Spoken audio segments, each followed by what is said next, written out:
നമ്മൾ എവിടെയാണോ തകർക്കപ്പെട്ടത് അവിടെ നമുക്കൊരു ഹീലിംഗ് ഉണ്ട്. നമ്മൾ എവിടെയാണോ നമ്മൾ ദുഃഖിച്ചിരിക്കുന്നത് തീർച്ചയായും നമുക്കൊരു സന്തോഷം. ഇരുൾ അടഞ്ഞ വഴികളിൽ തിരുനാളമാകുവാൻ ഇന്നത്തെ ചിന്ത. Praise the Lord. ദൈവനാമം വാഴ്ത്തപ്പെടുമാറാകട്ടെ. യെശയ്യാവിന്റെ പുസ്തകം 44 അധ്യായത്തിന്റെ 6 വാക്യം, ഞാൻ ആദ്യനും അന്ത്യനും ആകുന്നു, ഞാനല്ലാതെ ഒരു ദൈവവുമില്ല. അതിന്റെ 44 അധ്യായത്തിന്റെ 1, 2, 3 വാക്യങ്ങളിൽ യഹോവയായ ദൈവം ആത്മാവിൽ സംസാരിക്കുകയാണ് ഇസ്രായേലിനോട്. അതായത് യെശുരൂനെ, എന്റെ ദാസനായ യാക്കോബെ എന്ന് വിളിച്ച് അവിടെ കർത്താവിന്റെ ആത്മാവ് അവിടെ സംസാരിക്കുകയാണ്. വരണ്ട നിലത്ത് ഞാൻ വെള്ളവും വരണ്ട നിലത്ത് നീരൊഴുക്കുകളും, നിന്റെ സന്തതി മേലെ എന്റെ ആത്മാവിനെയും നിന്റെ സന്താനത്തിൽ മേലെ എന്റെ അനുഗ്രഹത്തെയും പകരും. കർത്താവിനോട് കൂടെ ഇരുന്നാൽ ഒരു റിയൽ ആയിട്ടുള്ള ഒരു ഹോളി സ്പിരിറ്റ് അല്ലെ, ഇന്നത്തെ കാലഘട്ടത്തിൽ ആവശ്യമായിട്ടിരിക്കുന്ന ഒരു കാര്യമാണ് ഹോളി സ്പിരിറ്റ്, ആത്മാവിനെ. ആ റിയൽ ആയിട്ടുള്ള ഒരു ആത്മാവ് നമ്മുടെ മേൽ വ്യാപരിച്ചു കഴിഞ്ഞാൽ തീർച്ചയായും നമ്മുടെ മേല് ഒരു അനുഗ്രഹത്തെ കർത്താവ് പകരുവാനായിട്ട് ഇടയായിത്തീരും. നമ്മുടെ വിഗ്രഹാരാധനകളൊക്കെ വിട്ടോടി, അതാണ് അതിന്റെ 6 വാക്യത്തിൽ പറയുന്നു, ഞാൻ ആദ്യനും അന്ത്യനുമാകുന്നു, ഞാനല്ലാതെ ഒരു ദൈവവും ഇല്ല.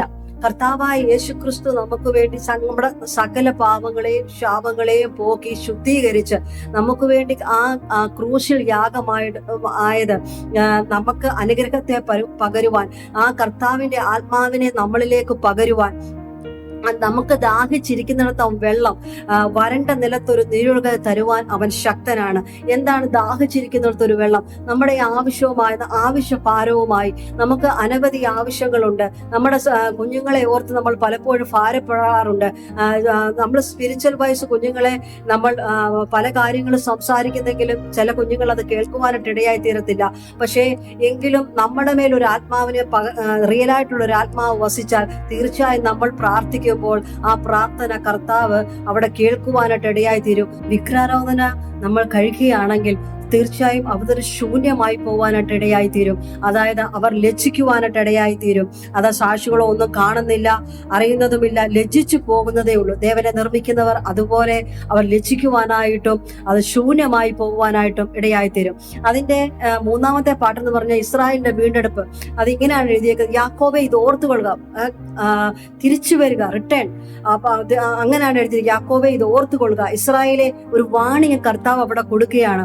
ഇതൊക്കെ നീ എന്നെ അനുസരിക്കുകയാണെങ്കിൽ നിന്റെ വീണ്ടെടുപ്പുകാരന് ഗർഭത്തിൽ നിന്നെ നിർമ്മിച്ചനുമായ യഹോവ ഇപ്രകാരം അരുളിച്ചെയ്യുന്നു, യഹോവയായ ഞാൻ സകലം ഉണ്ടാക്കുന്നു, ഞാൻ തന്നെ ആകാശത്തെ വിരിക്കുകയും ഭൂമിയെ പരത്തുകയും ചെയ്തിരിക്കുന്നു. എന്ന് പറഞ്ഞാൽ ഈ സകലത്തെ നിർമ്മിച്ചവൻ ഞാനാണ്, സകലത്തെയും സൃഷ്ടിച്ചവൻ ഞാനാണ്, നിന്നെയും സൃഷ്ടിച്ചത് ഞാനാണ്. നിന്നെ ഗർഭത്തിൽ ആയിരിക്കുമ്പോൾ മുതൽ തന്നെ ഞാനാണ് നിന്നെ വീണ്ടെടുത്തിരിക്കുന്നത്, ഞാനാണ് നിന്നെ നിർമ്മിച്ചത്. നിനക്ക് ആവശ്യമായുള്ളതെല്ലാം ഞാൻ നൽകി തരാമെന്നാണ് ആ യെശയ്യാവിന്റെ 44 1, 2, 3 വാക്യങ്ങളിൽ അവിടെ പറഞ്ഞിരിക്കുന്നത്. അത് കഴിഞ്ഞിട്ട് ഇസ്രായേലിന്റെ വീണ്ടെടുപ്പാണ്. അവർ ദൈവത്തോട് അകന്നു പോകുന്നു, വിഗ്രഹാരാധനയൊക്കെ വന്ന് അകന്നു പോകുന്ന ആ നിമിഷത്തിൽ 3 പാട്ടിൽ പറയുകയാണ്, നിങ്ങൾ മടങ്ങി വരിക, അല്ലേ?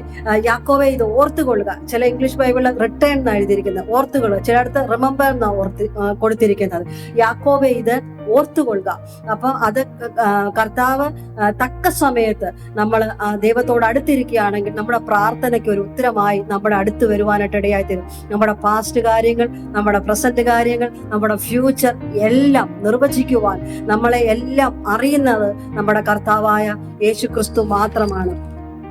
ജോൺ 4:14 ഇങ്ങനെ പറയുന്നു, ഞാൻ കൊടുക്കുന്ന വെള്ളം കുടിക്കുന്നവനോ ഒരു നാളും ദാഹിക്കുകയില്ല. നമ്മൾ എവിടെയാണോ തകർക്കപ്പെട്ടത് അവിടെ നമുക്കൊരു ഹീലിംഗ് ഉണ്ട്. നമ്മൾ എവിടെയാണോ നമ്മൾ ദുഃഖിച്ചിരിക്കുന്നത് തീർച്ചയായും നമുക്കൊരു സന്തോഷം തകരുവാൻ നമ്മൾ കർത്താവിനോട് അടുത്തിരിക്കുകയാണെങ്കിൽ, നമ്മൾ റിയൽ ആയിട്ട് ഒരു ആത്മാവിനെ നമ്മൾ ഏറ്റെടുത്ത് പ്രാർത്ഥിക്കുകയാണെങ്കിൽ തീർച്ചയായും നമ്മളിൽ ഒരു അനുഗ്രഹത്തെ പകരുവാനായിട്ട് കർത്താവിന് കഴിയും. ഉൽപ്പത്തി പുസ്തകം 17:7 ഇങ്ങനെ പറയുന്നു, ഞാൻ നിനക്കും നിന്റെ സന്തതിക്കും ദൈവമായിരിക്കേണ്ടതിന് തലമുറയായി നിന്റെ സന്തതിക്കും മധ്യേ എന്റെ നിയമത്തെ നിത്യ നിയമമായി സ്ഥാപിക്കും. കർത്താവ് നമുക്കൊരു നിത്യ നിയമം തന്നിരിക്കുകയാണ്. നമ്മൾ കർത്താവിനോട്, അത് ഉൽപ്പത്തി പുസ്തകത്തിൽ തന്നെ തുടക്കത്തിൽ തന്നെ പറഞ്ഞിരിക്കുന്നു, തലമുറ തലമുറയായി നമ്മുടെ സങ്കേതമായിരിക്കുന്ന കർത്താവ്.